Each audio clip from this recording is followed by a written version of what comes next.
Bom dia, pessoal. Então, vamos ter a nossa aula de sistema circulatório no curso de histologia para biomedicina. Então, uma visão geral sobre o sistema circulatório, né, é um sistema de transporte que leva o sangue e a linfa para tecidos do corpo, inclui o sangue como o sistema linfático, que a gente vai falar um pouquinho mais para o fim, e é formado por células, nutrientes, produtos do catabolismo, né, produtos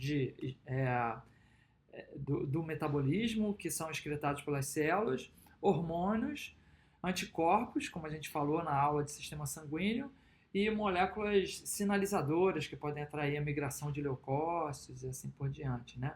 Isso daqui é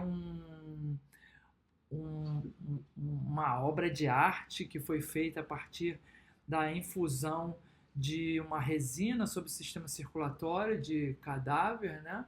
E aí então depois você retira o tecido biológico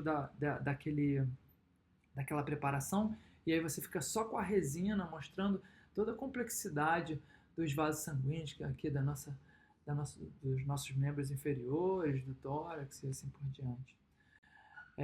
E aí, então, uma coisa importante é que uma das principais funções do sistema circulatório é a oxigenação e nutrição das células, certo? Então, as células, os nutrientes entram no nosso corpo pelo sistema digestório, o oxigênio entra no nosso corpo pelo sistema respiratório, e aí a gente tem células de diferentes distâncias que tem que receber tanto esses nutrientes quanto o oxigênio. Né? Então, os pulmões estão ali transportando oxigênio para o sistema circulatório, os intestinos, nutrientes e tal. E aí as células têm que conseguir que esse oxigênio e nutrientes sejam transportados até elas, e elas têm que excretar os produtos desse catabolismo para serem eliminados pelo corpo, e aí tanto ali nos rins, no fígado, né? E uma e aí então a gente está falando de oxigenação, nutrição das células, a excreção, e a gente também tem essa função muito importante no transporte de leucócitos pelo corpo para organizar a resposta imune, tanto em homeostase, a gente falou disso na aula de sistema circulatório, como as células imunes são importantes mesmo quando a gente não está doente, porque elas são importantes para eliminar células senescentes, para manter a, a matriz extracelular, as células sempre renovadas dos nossos tecidos, né? E, obviamente, quando a gente tem uma invasão por algum parasita, para eliminar aqueles parasitas. E aí também o sistema vascular é importante para a manutenção da homeostase. Então, se esse sangue tem que circular por todo o nosso corpo, e o batimento cardíaco é uma coisa importante para o quão longe aquele líquido consegue chegar, o controle da pressão arterial é muito importante para você conseguir que o sangue chegue nas extremidades mais distantes, como a ponta do dedo, né, as orelhas e assim por diante. E aí uma coisa que eu não falei aqui, é que tem ali também a pressão, a homeostase não inclui não só a manutenção da pressão arterial, mas também a gente discutiu isso na aula de sangue, a manutenção da temperatura, né? Por exemplo. Então, se as extremidades param de receber sangue, uma coisa que acontece é que a mão pode ficar gelada, né? E as células podem começar a morrer, né? Então, se você está num ambiente frio, na neve, né? É muito comum do sangue parar de irrigar as extremidades, e aí você tem a necrose daquele tecido por falta de oxigenação, falta de chegar aos nutrientes, né? O sistema vascular sanguíneo ele é formado pelo coração, por artérias, vasos capilares e veias, né? Que estão envolvidos ali na saída do sangue oxigenado do coração e na volta do sangue já sem oxigênio, com poucos nutrientes, de novo para ali, para o coração. Né? Ele é um sistema fechado, então o sangue circula continuamente, na maior parte do tempo. Se você não tiver uma lesão, ele é um sistema fechado, e a gente já viu aqui a questão da coagulação, que é um mecanismo de controle para se certificar de que o sangue não vai sair do sistema circulatório por muito tempo, né, se você tiver uma lesão. E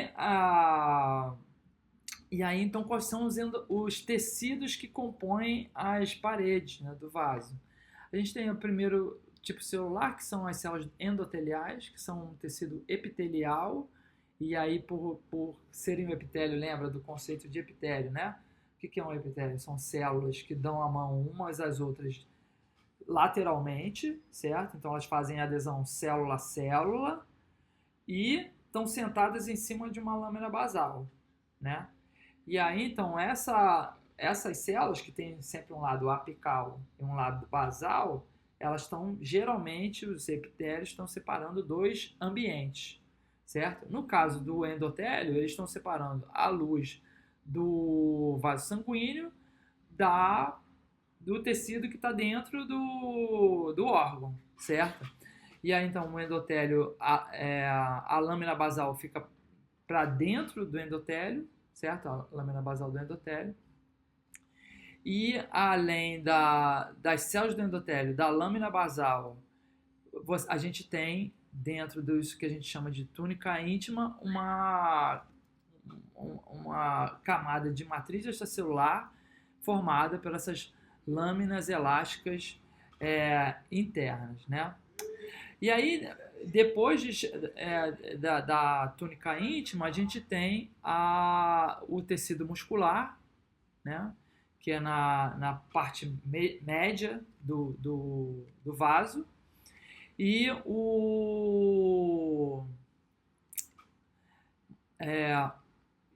também, que é formada não só por células musculares, como também por tecido conjuntivo, que é mais característico ali da adventícia, né? E aí, então, a associação entre os três forma as túnicas. Né? Então, as túnicas sempre têm um componente celular, um componente de matriz extracelular, certo? E aí, então, os capilares e vênulas pós-capilares possuem apenas endotélio e sua lâmina basal. E a gente vai ver isso com mais cuidado ao longo da aula. Tá, então endotélio, né? E aí aqui a gente está vendo uma fotomicroscopia, né? Aqui nesse corte a gente vê que as hemácias ainda estão ali na luz vascular, né? E aí a gente tem as células de endotélio aqui ao redor do vaso e as células de músculo liso, que são essas células mais alongadas por fora da primeira camada, que é a camada de células endoteliais. Né? O endotélio é um tipo especial de epitélio que separa o plasma do fluido intersticial. Né? Lembrando que entre o endotélio e as células musculares existe uma lâmina basal que não está revelada aqui por esse tipo de coloração. Ele medeia extensas trocas de pequenas moléculas enquanto filtra macromoléculas. Né? Então, lembrando, um outro tipo de molécula que medeia a adesão entre as células lateralmente no epitélio são as junções ocludentes, né? Que no inglês chama tight junctions, porque elas são especializações de membrana que fazem com que a membrana fique muito próxima mesmo, né? O espaço é de menos de 1 micrômetro entre as membranas. E aí, por conseguir justapor as duas membranas das duas células muito bem, as junções ocludentes, elas acabam por selar o tecido. Então, a única forma de transporte entre a luz vascular e o líquido dentro do tecido é por transporte dentro da célula, né? Que pode ser pinocitose, endocitose, esse tipo de coisas. Então, a célula ativamente está regulando quais são as moléculas que estão passando por dentro do citoplasma dela, através de vesículas, para serem liberadas lá do outro lado, né? E elas também estão ali regulando a quebra entre a ligação entre lipídios e proteínas que transportam essas lipoproteínas, são muito importantes para o transporte de lipídios ao longo da corrente sanguínea e esses lipídios são uma fonte importante de energia, né? Tá. E aí a gente já falou aqui, o tipo celular importante para a formação dos vasos são as células de músculo liso, né? Então aqui a gente está vendo um vaso arterial, né, com as hemácias aqui em preto, as células endoteliais aqui em cinza, ó, e aqui para dentro as células de músculo liso, mais compridonas, né? Então, por que as células de músculo liso são importantes? Porque elas conferem contratilidade para a artéria.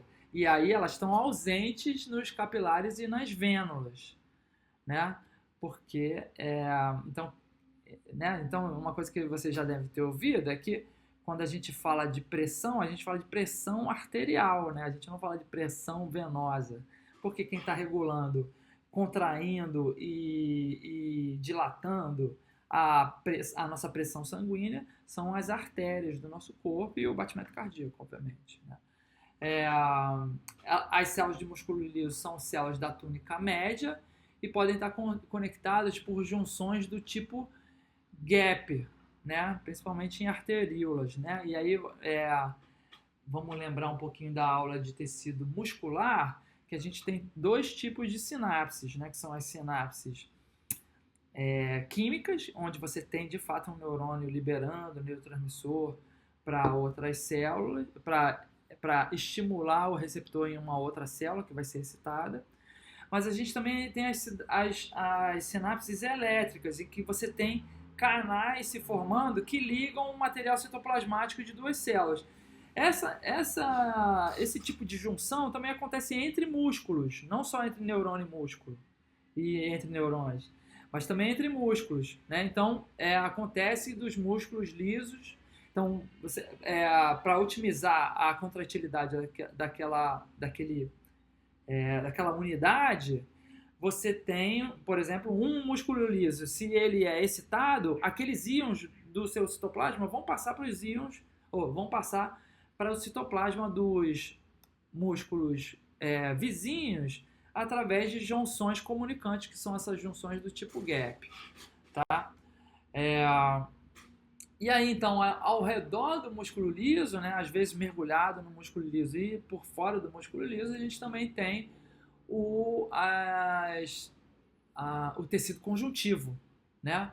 Então, a gente tem as fibras colágenas, que são encontradas entre as células musculares estão mergulhadas em fibras colágenas, né? Essas fibras elásticas que estão aqui representadas em marrom, abaixo desse músculo liso representado aqui, né? Então, aqui a gente está vendo um corte transversal dessa figura, aqui em azul, o corte transversal, né?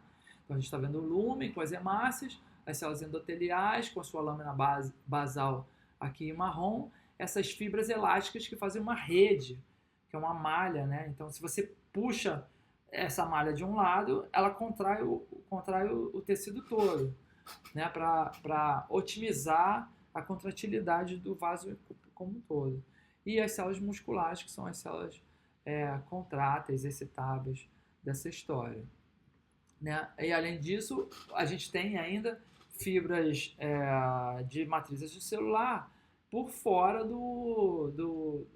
da camada de células de músculo liso, né? Então, o tecido conjuntivo também pode ser encontrado na camada subepitelial e fornecem resistência e elasticidade aos vasos, né? Então, já que eles vão ficar contraindo e dilatando, eles precisam ser elásticos para não se romper, né? Então, uma coisa que pode acontecer lá no envelhecimento, quando a gente tem os acidentes vasculares, é uma perda de elasticidade, uma substituição dessas fibras típicas da juventude por fibras mais duras que mais parecidas com cicatriz, né, por exemplo. Tá, e aí qual é o plano estrutural dos vasos sanguíneos, né? A gente tem uma túnica íntima, que seria essa parte mais próxima à luz vascular, né?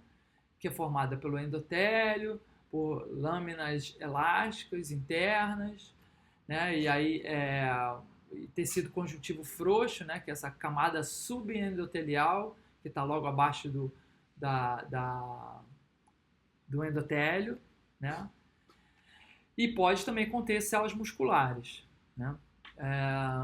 E aí a gente tem a túnica média, que são as camadas concêntricas de células de músculo liso, e aí a quantidade de matriz extracelular varia entre diferentes vasos, né? E a túnica adventícia, que é principalmente formada por matriz extracelular, que é essa camada mais externa, né?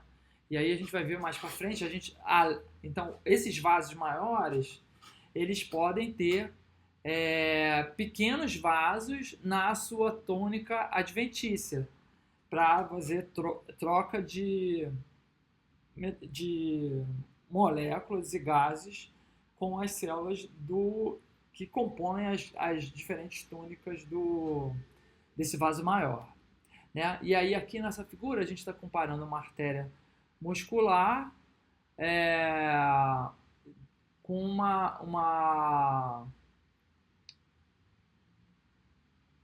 né? Então a gente está comparando duas artérias que tem uma artéria com a lâmina média, a túnica média bastante celular, e a segunda que tem muita matriz elástica entremeada na matriz, entremeada nas células musculares, né? E aí aqui a gente tem o colágeno do tipo 3 na túnica média e tipicamente colágeno do tipo 1 na túnica adventícia, tá? Aqui então a gente está vendo uma fotomicroscopia de uma artéria como essa, né? Então a gente tem as células endoteliais aqui na túnica íntima, tem fibra elástica na túnica íntima dessa artéria, tem a túnica média, onde a gente tem células musculares entremeadas com muitas fibras elásticas, né? E a gente tem a túnica adventícia com os vasos vasorum lá, né? Os pequenos vasos sanguíneos aqui no meio desse tecido conjuntivo, né? Então, o vaso vasorum são vasos, quando os vasos grandes contêm arteríolas capilares e ou vênulas na adventícia e limite com a túnica média, né? Pode estar bem perto aqui da túnica média, mas nunca dentro da túnica média, o vaso vasorum. E aí, obviamente, esses caras também, como tem músculo liso, precisa ter um comando de contratilidade. Esse comando vem de nervos simpáticos, né, que se conectam à túnica adventícia.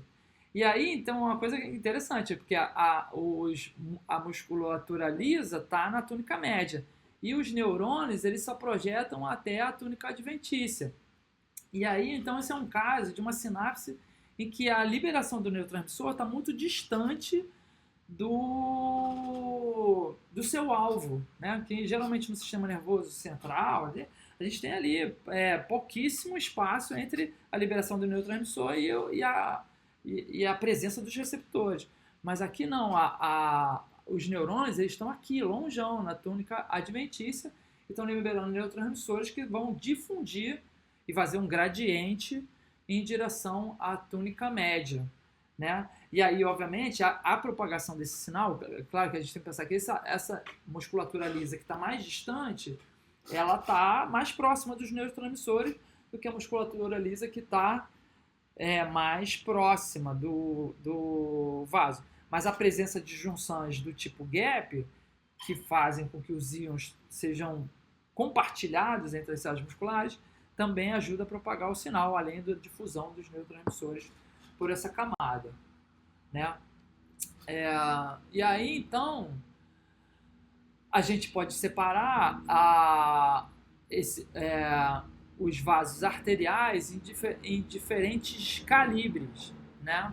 Então, a gente tem as artérias de grande calibre, que sofrem bastante pressão, né? Então, isso daqui seria uma medida da pulsatividade ali, né? De como essas artérias estão recebendo o líquido pulsando, né? Então, elas têm que ficar distendendo e contraindo em espaços de tempo muito curto, né? Que tem a ver com o batimento cardíaco.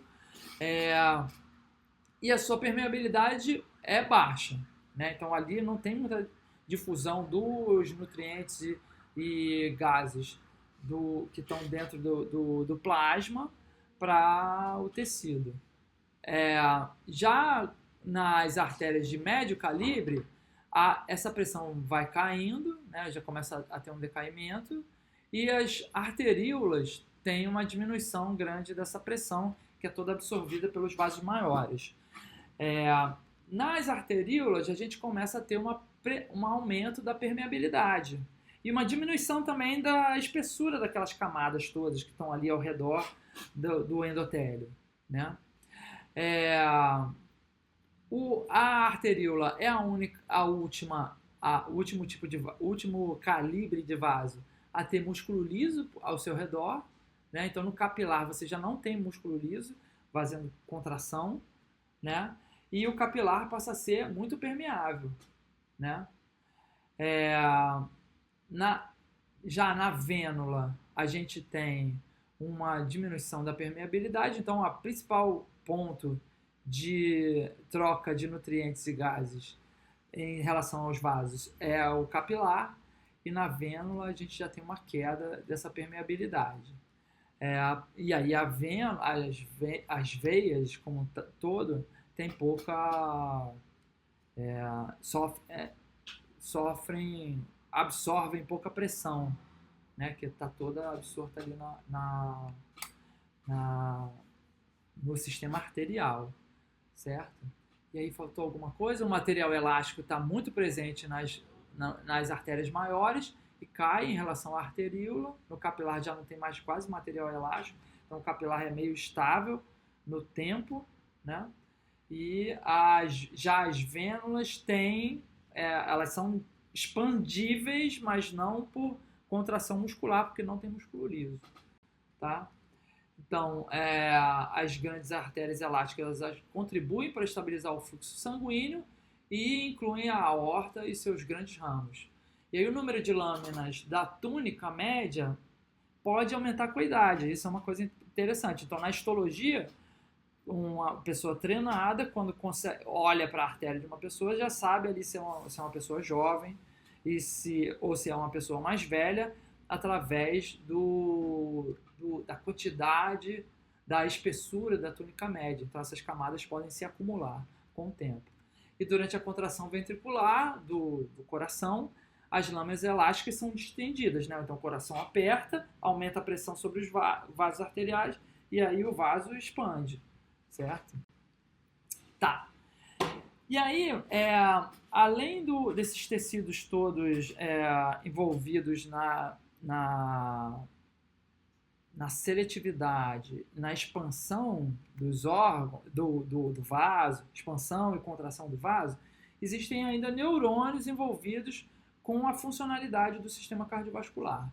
Um grupo de neurônios importante, que está aqui nessa região da carótida, aqui no nosso pescoço, são esses corpos carotídeos, né? Então, os órgãos carotídeos é um órgão quimiorreceptor, então são neurônios que são sensíveis, ficam ali tentando perceber a concentração de CO2 no sangue. E eles são sensíveis... E aí, eles... Né? Então, uma coisa que a gente vê quando a gente estuda o sistema nervoso, que a gente tem 5 sentidos, né? Tá? E o corpo carotídeo é um 6º sentido.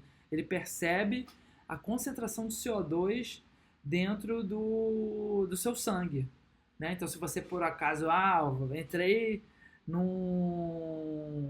num lugar todo esfumaçado, o seu corpo carotídeo vai perceber o aumento de CO2 no seu sangue e vai avisar ao seu sistema nervoso que vai fazer as adaptações importantes para manter a oxigenação dos tecidos, né?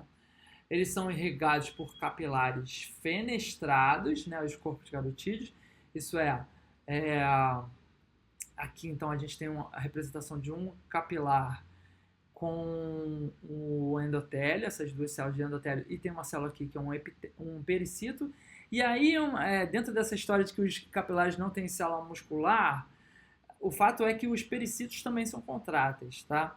É, eles não são células com a mesma contratilidade de uma célula muscular, mas porque eles não têm aqueles sarcômeros e tal, mas eles conseguem deslizar fibras de actina e miosina, certo? E fazer alguma contração dos capilares. E aqui perto desses capilares, a gente vai ter a presença dos neurônios. E é uma coisa importante que nesses capilares, esses capilares são do tipo fenestrados. O que quer dizer capilares do tipo fenestrados?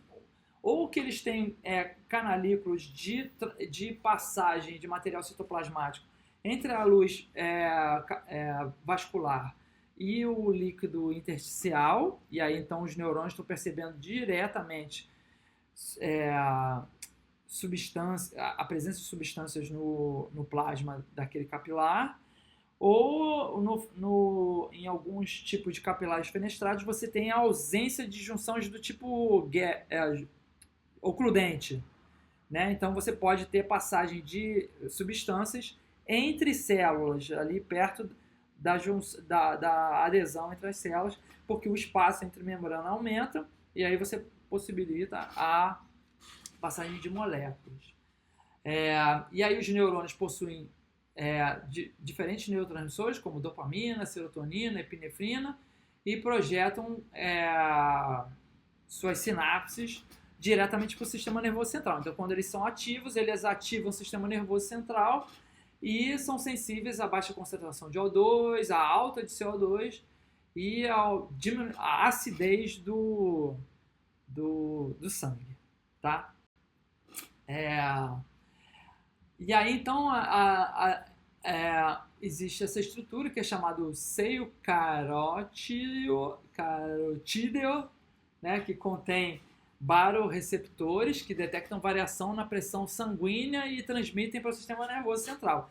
Então, a gente tem aquela população que está percebendo se tem CO2, se tem alteração de pH, né, e esse aqui ele é um neurônio que ele tem essa sua ramificação, e aí quando o tecido expande, ele deforma, né? Ele deforma morfologicamente.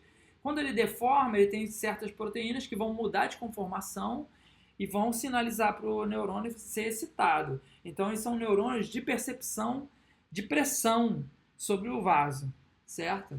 E aí, quando eles são esticados pela alta pressão, ele sinaliza para o sistema nervoso central que diminui o batimento cardíaco para diminuir a pressão sanguínea. E aí, a camada média, que é a camada onde estão as células de músculo liso, ela é mais delgada no seio e mais destensível, né? Então, se você tiver qualquer variação de pressão, que aqueles neurônios consigam perceber antes dos outros vasos não estarem deformando muito.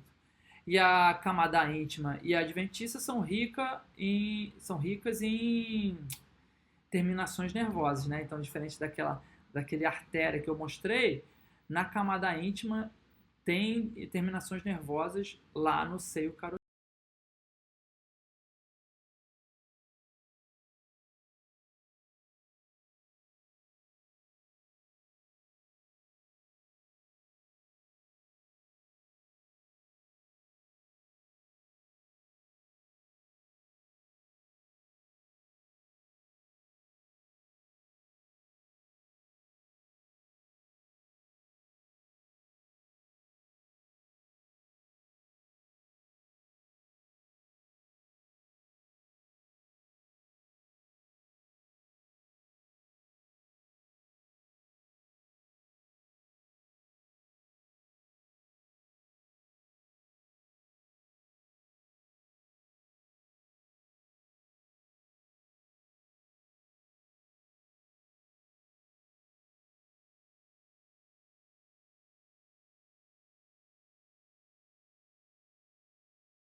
adventícia. Tá, arteríolas, né? Então o diâmetro das arteríolas é bem menor, elas têm ali ao redor de 0,5 milímetro, né? Então lembrando, milímetro é tipo uma continha daquelas de pulseirinha, né? E aí então metade de uma continha daquelas. E aí então o que a gente está vendo aqui nessa figura é uma pequena artéria com o plasma, as células sanguíneas, as células endoteliais e a túnica média, né? E aqui uma veia, ó, que a gente está vendo, ó, ela tem as células endoteliais, mas não tem a túnica, não tem aquelas células musculares de músculo liso ao redor, né? Então isso fica bem claro nesse exemplo aqui a diferença entre artérias e veias, né? E a gente tem aqui ainda os capilares bem menorzinhos com a camada de endotélio.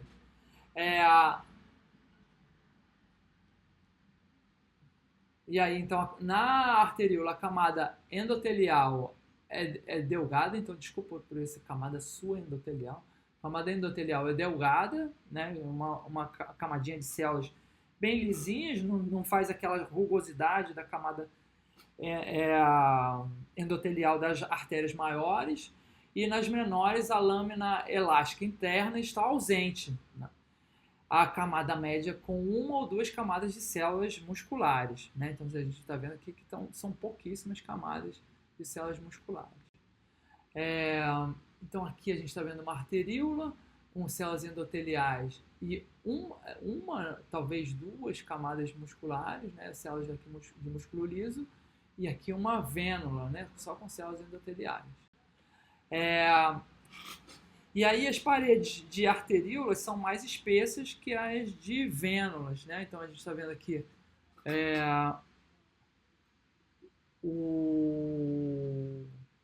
uma artéria maior, né? Com a camada íntima com as fibras elásticas e a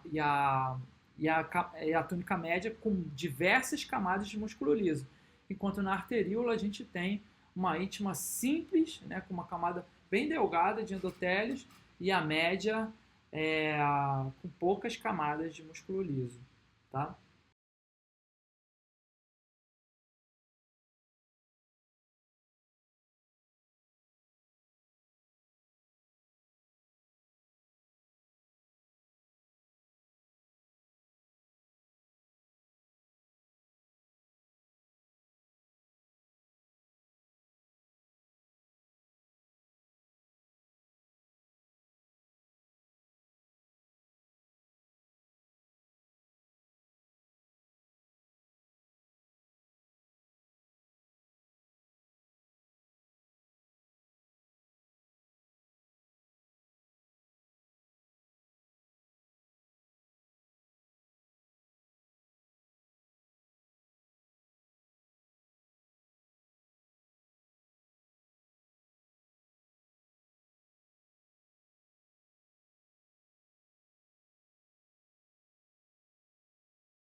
É, e aí, então, aqui está uma microscopia eletrônica das fenestras, né? Então a gente está vendo uma célula endotelial e que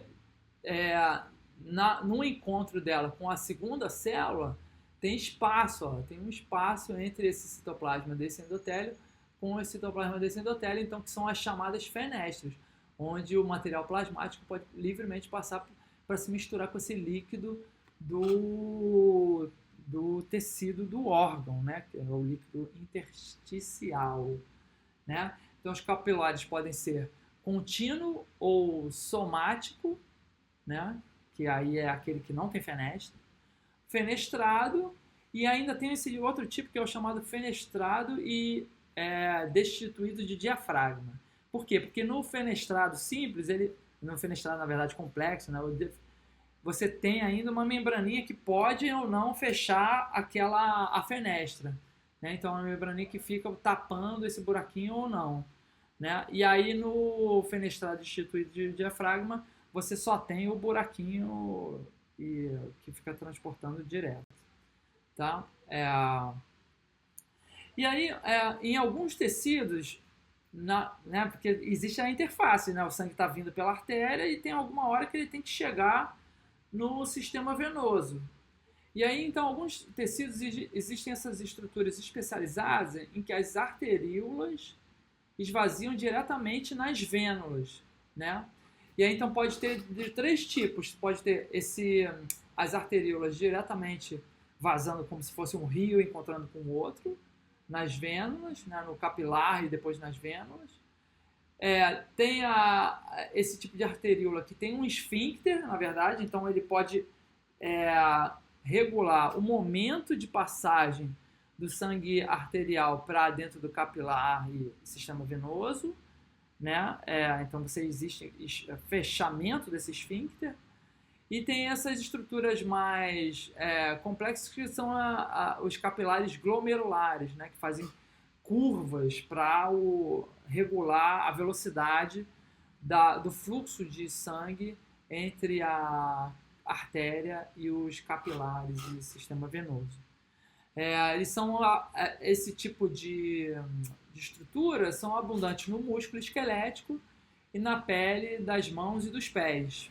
A contração da anastomose leva sangue para toda a rede capilar, né? Então, se você tem ali essa junção contraindo, o capilar se enche de sangue. Lembrando que ele não tem ali musculatura lisa para resistir, só tem fibras, podem ter algumas fibras elásticas, mas não tem musculatura lisa para resistir a esse aumento de pressão, né? Tá, veias, né? Então, das vênulas, o sangue é coletado em veias de maior calibre, que estão aqui representadas nesse tubão azul. E aí essas veias podem ser pequenas, médias e grandes. As veias têm uma íntima com uma camada só de endotélio, a gente já falou disso, né? E a túnica média em pacotes de pequenas células musculares lisas e fibras reticulares, né? Nas veias, a adventícia é a mais desenvolvida, tá? Então a gente tem geralmente essa parte aqui de tecido conjuntivo da adventícia maior do que o que a gente encontra nas artérias, né? E ainda podem existir nesse sistema venoso as válvulas, né? E a formação de válvulas, né? Então, por exemplo, aqui a gente tem um exemplo que são as válvulas que são formadas por dobras da túnica íntima, né? Então a gente vai ter uma proliferação dessas células da túnica íntima, que são as células de endotélio que estão aqui próxima à luz dessa veia, e aí ela prolifera e forma uma dupla camada de células endoteliais que forma essa válvula que pode fechar para impedir que o sangue volte na direção contrária, né? Então o sangue passa para cá, abrindo a válvula, mas, né, porque sempre que você tem um batimento cardíaco, você tem uma pressão para frente e depois pode ter um refluxo, né? Uma pressão para frente, um refluxo, um pequeno refluxo. E aí, para impedir que esse sangue volte nessa direção aqui, a gente tem a presença dessas válvulas que, quando o sangue está empurrando nessa direção, ela fecha o caminho do vascular, certo? Tá. E aí, então, vamos olhar um pouco para o coração, né? O coração, ele recebe o sangue que vem sem oxigênio aqui pelo átrio direito, que é distribuído para o ventrículo direito e depois entra nesse sistema de artérias pulmonares e tal. As veias pulmonares distribuem o sangue para o átrio esquerdo, que transporta o sangue para o ventrículo esquerdo.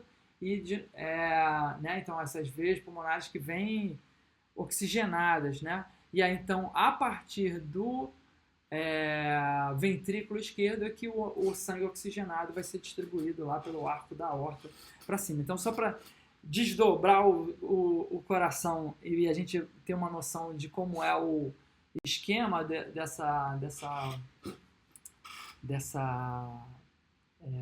do funcionamento, né, dele, desdobrado.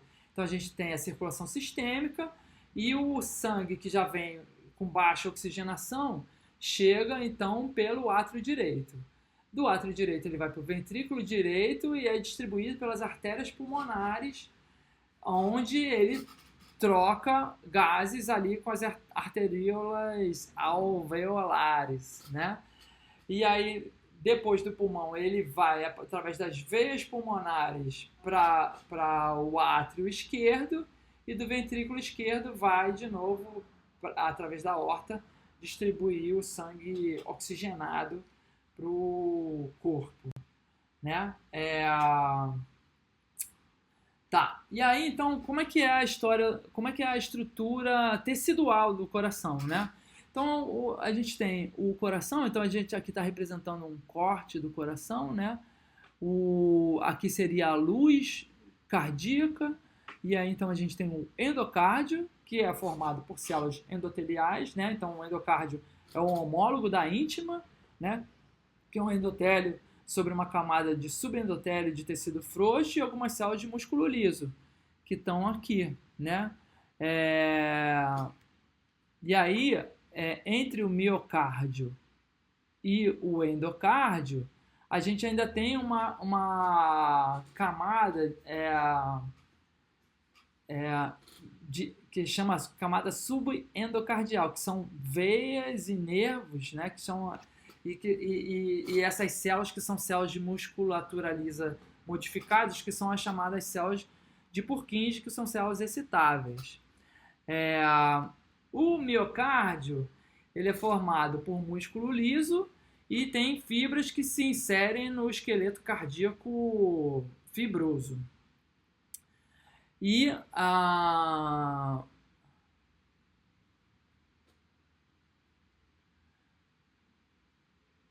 a gente ainda tem esse mesotélio, né, que é o epitélio pavimentoso simples, sobre fina camada de tecido conjuntivo, que é o epicárdio, que cobrem o coração, né? E aí está aqui o epicárdio, né?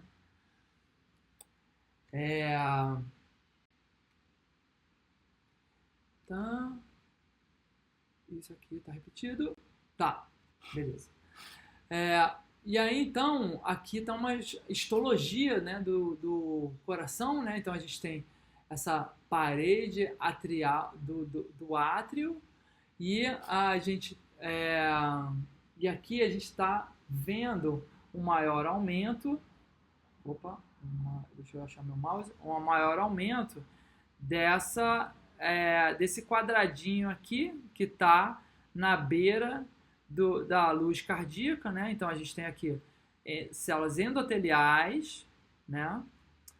O tecido conjuntivo denso subendotelial, que fica bem róseo ali na hematoxilina e eosina. A gente tem o FP, que são as fibras de Purkinje, que são aquelas células musculares modificadas que são contráteis. E a FMC, que são as fibras musculares cardíacas. Tudo isso nesse quadradinho aqui, né? E aí, aqui abaixo dessas camadas, que são meio que as homólogas às túnicas, né, vasculares, a gente tem essa grande parede representando o miocárdio, né? E aqui por fora o epicárdio, certo?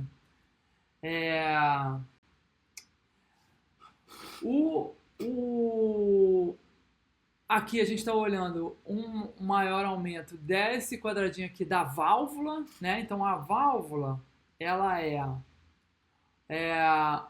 formada por endotélio, né? Então lembrando, né, que a válvula lá naquele vaso venoso, ele é um dobramento da túnica interna.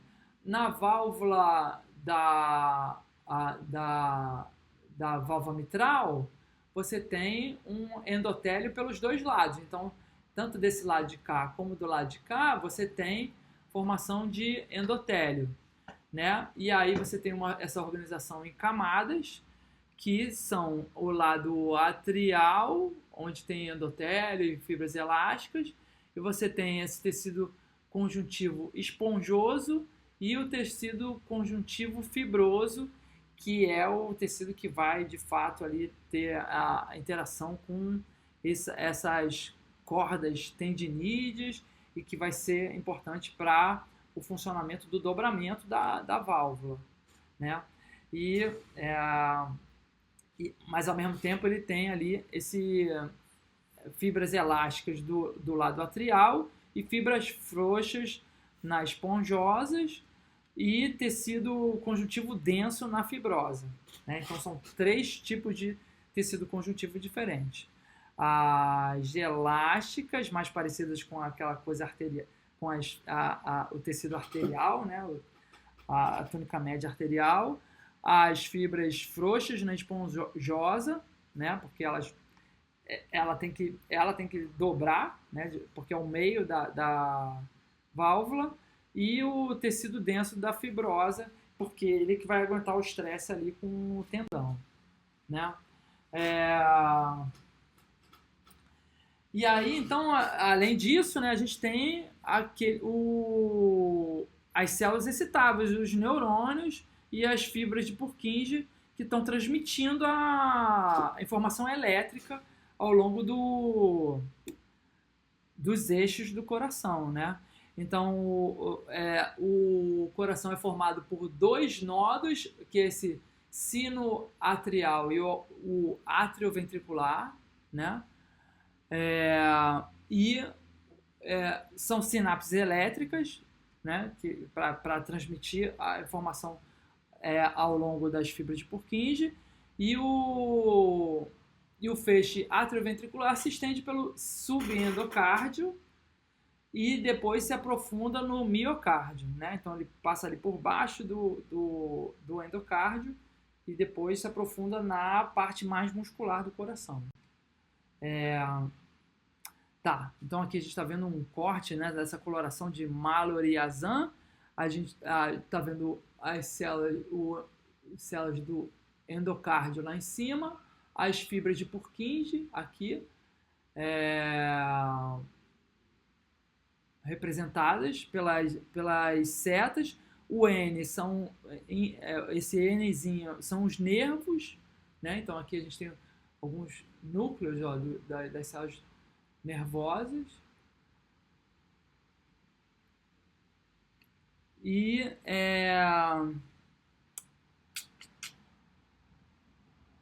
a gente tem esses discos intercalares que estão representando justamente as sinapses elétricas, certo? Então, o coração, né, isso aqui já vimos, certo? E aí, então, só para finalizar a aula de hoje, a gente tem que falar um pouquinho dos vasos linfáticos, né? Então, os vasos linfáticos são paredes finas revestidas por endotélio, e está representado aqui a célula de endotélio, com a junção lateral com a segunda célula, né? Que então aqui que vai ter junções ocludentes e esse tipo de coisa. Conduz a linfa somente em direção ao coração, então ele está sempre captando a linfa dos órgãos e transportando em direção ao coração. Ele tem uma lâmina basal que é incompleta, né, que está representada aqui, essas fibrinhas pequenas, e não estão presentes nem no sistema nervoso central, nem na medula óssea. A gente falou um pouquinho, né, sobre o sistema linfático lá, quando a gente teve aula do sistema nervoso, que são aqueles vasos formados pelos pés dos astrócitos. Tá bom, gente? E aí, então, ó, alguns pontos dos vasos linfáticos têm também válvulas, né, para garantir que a linfa caminhe sempre em direção ao coração.